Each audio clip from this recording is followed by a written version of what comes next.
Hello and welcome to the 5th edition of Teaching Tuesday. Today what we're going to do is we are going to go over how to comp on a blues in the jazz context on the guitar. So what we're going to do is we're going to go over two different versions of that. So one's going to be the most basic, what I call meat and potatoes version, and then the second version we're going to vary it up just a tiny bit. And I think because there's so many different ways to do it, I'm going to also do a video next week, and we're going to go even further and do some more variations. But for today, we'll just do the two, and I'll play the first one for you right now, and as per usual, we'll go ahead and dissect it right after. So yeah, here we go. Here's the first one.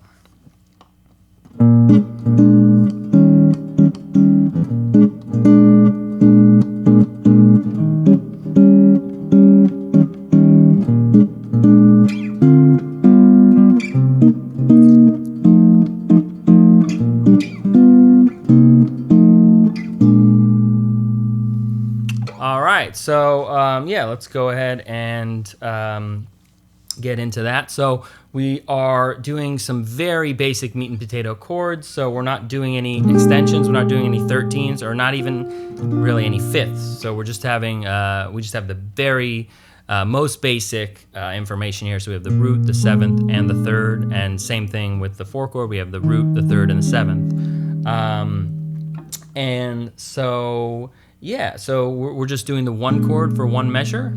Then we're going to go to the 4, the E flat 7 for 1 measure, 2 measures on the B flat, then 2 measures on the E flat, 1 measure back on the 1 chord on the B flat, and then we go 3, 6, so that's D minor, G7, to our 2, which is C minor for a bar, F7 for a bar, that's our 5, and then we go 1, 6, 2, 5, back to 1.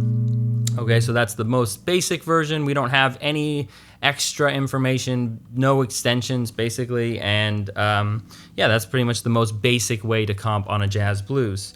So for our second, or for our variation, what we're gonna do is we're gonna add some different techniques to vary it up a little bit. So those techniques are gonna be we're gonna make some of those 5 chords into 2 5s.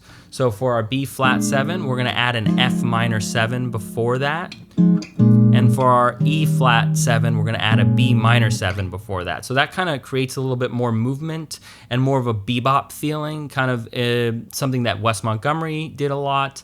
I call it a Wes-ism, or a lot of other players in the very like bebop style.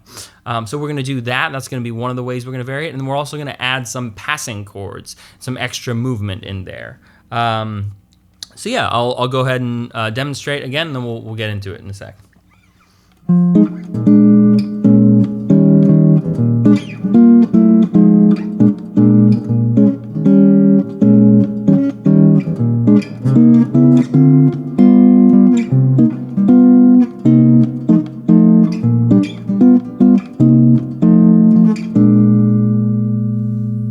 All right, so let's get into that there. So like I said in the beginning, instead of starting with the 1 chord, we're actually starting with an F minor. So that we're thinking of that as the 2 of E flat. So we're going 2, 5, so F minor 7, B flat 7. But instead of going straight to E flat, we're actually going to delay that resolution a bit, and we're going to play another 2 5.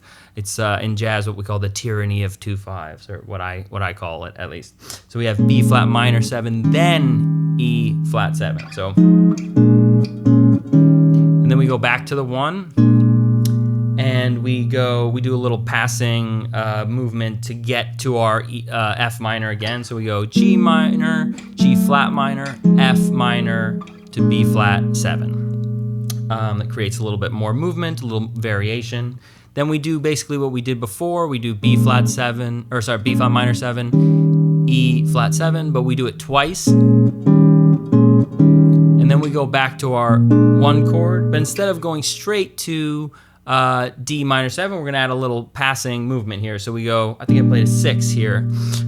So B flat 6, and then C minor 7, passing D flat minor 7 up to D minor 7, R3, and then G7, R6, Then we go to the 2 chord, C minor 7.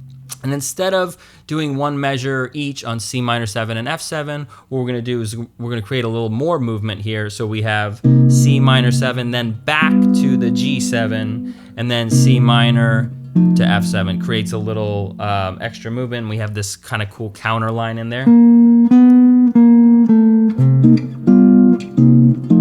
And then we go back to our 1, 6, 2, 5, and then we're going to resolve and land on the 1 chord there. So yeah, that's our variation, our first variation on the jazz blues form. I hope you guys found that helpful. Like I said, tune in next week and we'll do some even more. We'll do even a couple more variations. Like I said, there's just like a million ways you can vary this jazz blues format, and a million different types of blueses, substitutions, voicings that you could do. So we'll just get into a couple more of them next week. So stay tuned for that. I hope you guys found this video helpful. As always, let me know what you thought in the comments. Let me know if you have any suggestions for topics to cover in the future. Otherwise, yeah, thanks for tuning in, and I'll see you next week for another Teaching Tuesday.